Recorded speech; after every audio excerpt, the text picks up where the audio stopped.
Welcome to the first edition of the Coach B Weekly for the 2015-16 season for RMUcolonials.com. I'm Ken Baker, and Coach B, let's start off at the beginning. NEC Social Media Day yesterday, preseason poll comes out. Robert Morris picked as the preseason favorite for the third straight year. You guys made a trip to the championship game last year. 3 years in a row, you guys are picked as favorites. What's that mean to you? It means that the league is showing us a lot of respect again. 3 years in a row is quite an amazing accomplishment to be projected as the number one team. So obviously that's a great attribution to our recruiting and our the way we've built our team to have the longevity of having 3 straight seasons of being projected number one.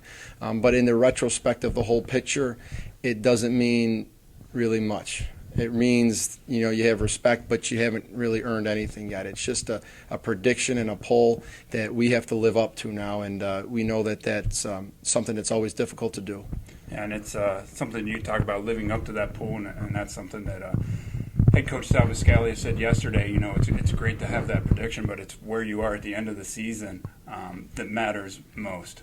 Oh, of course. I mean, as you get deep into the conference play, nobody's remembering that poll. Nobody's remembering, we were picked one, they're going to be one. At that time, when you get down the stretch there, you've played each team once and you're going down the stretch of the last 3 or 4 games. It's who's playing the best. That poll means nothing at that point. So, it's good early on to kind of get a glimpse of what is predicted there, but, you got to win games down in February and get into March, and be ready to go to war. Well, good news on your side. 2013-14, you guys were picked first. You finished first. You went to the NCAA tournament. So, let's hope that we can repeat that. Of course. Also, yesterday, Social Media Day, a preseason all-conference team comes out. The Colonials represented on the preseason conference team. Junior guard Anna Nikki Stamalampro, first team all-conference last season. At the end of the year, preseason all-conference. What do you look for from Anna Nikki? Well, Anna's a special player, and she's worked very hard to continue and grow as a player on this team that you can go to more. Her getting that first team all-conference is a great accomplishment because, a player coming all the way over from Greece had a lot of things to learn, as like a lot of our international players have. And, getting in and getting better at, being physical and footwork and things like that they don't focus as much overseas on, was really difficult for her. And she worked hard to get that down, and she's doing a lot better with it. So it's nice to see them honor her with that. And I think it also is a compliment to her teammates. Nobody gets to the first team unless, their teammates work well with them. And Anna gets to the first team because she shoots the ball well, and she also passes the ball well, and people are finishing the passes. So, it's a great honor for her, but a great honor for everyone to have someone on that team. All right, and we stick with the preseason mode of thought here. You guys are about just about a month into practices here, preseason, full go practices. How's the team shaping up, and how's everything been going with the preseason? Well, we're a work in progress. We're a work in progress every day. We have a lot of players that are coming back for sophomore season that gave us a lot as freshmen, like Megan Smith and Michaela Mulrain, who made all first team all rookie.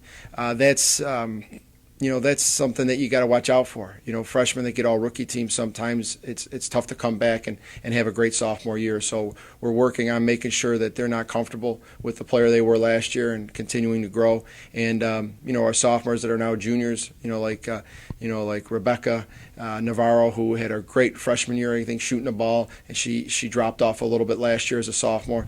Getting her back this year to where she shot the ball her freshman year, and our senior class, working in progress when it comes to them now, accepting being a leader and being a senior, and knowing that the accountability is on them now to take the younger players under their wing, and that's really what we're working on right now in practice. Everybody's putting in plays, everybody's putting in their offensive defenses, but it's really now growing as a family and the team coming together and knowing that in less than 2 weeks now, or just about 2 weeks, we're going to be opening up, and the test is going to be there. So we're racing against time now to be more prepared than the other team. And you talk about that leadership role, and you have 3 seniors coming back to the team. You have a redshirt senior in the form of Leah Warmack. But Ashley Ravelli last year was a player who was thrust into a leadership role as a junior. Really, with Randy Jackson and Lou Matali missing time the last couple of years, with injuries. You know, she's kind of been forced to grow up as a junior. How do you think that's going to help her this year going into her senior year? Well, when you deal with injuries, you know, it always makes you tougher if you handle it in a positive way. Sometimes when you have an injury, you can't do something as easily as you did before, and that mental toughness can either grow at that point or it can break down. And I really think that, you know, when you're at a senior level now, you're a senior, you've got to the point now where you're expected to have grown and expected to have wisdom and knowledge and toughness. And that's all I've seen at practice from her. You know, and that's all I've seen at practice from all the players that have come back from injuries. So that makes a coach feel good to know that, you know, we've gotten banged up before and we're coming back 100% with our attitude.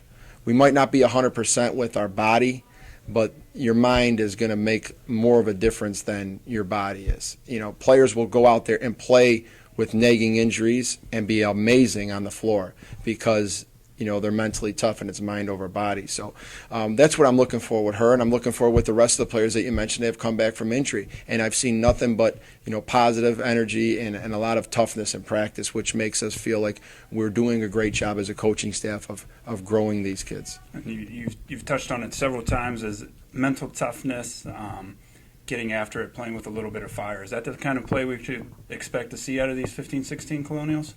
Of course, you know that we expect nothing less, and we don't accept anything less. You know, we'll go hard at practice every day. We don't ever have a 50% day. You know, we might go a little shorter one day than the next, but you know, when we're out on the court, we're going. Unless it's a walkthrough, we're going. So you know, if somebody gets a little bruise or a bump from diving on the floor or gets banged up that way, that's just going to be a temporary pain, and we're going to move on, and we're going to keep going. And that's what's going to win in the end for us. And if we happen to fall, you know, I'll know my team at the end of the day gave it everything they could, and they came together and they worked hard, and I'll be proud of them no matter what. That's just how I'm built. And we're going to look ahead a little bit now. Colonials open the season on November 13th at home against West Virginia Wesleyan. What can we expect? What are you looking for out of the next 2 weeks of practice as we head into the season opener?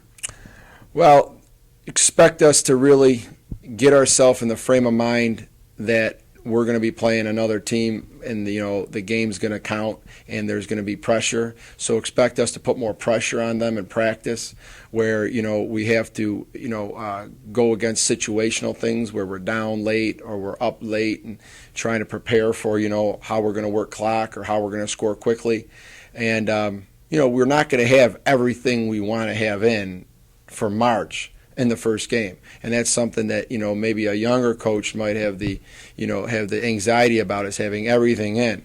We got to have enough in, and we got to be ready to go mentally. That's really what it's all about. Nobody has all their out of bounds plays in, or all their presses, or their zone defenses, or special offenses. Nobody has all that in the first game. It's impossible.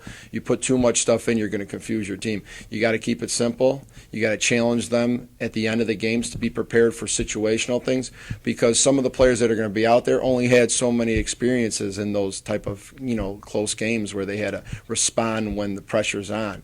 So we'll put them in more of those situations, and just go in and be in the best shape we can be in, and make sure that we're ready to go up and down for 40 minutes. All right. Thank you, Coach B, for your time. And that's our first edition of Coach B Weekly. We'll look forward to seeing you next week.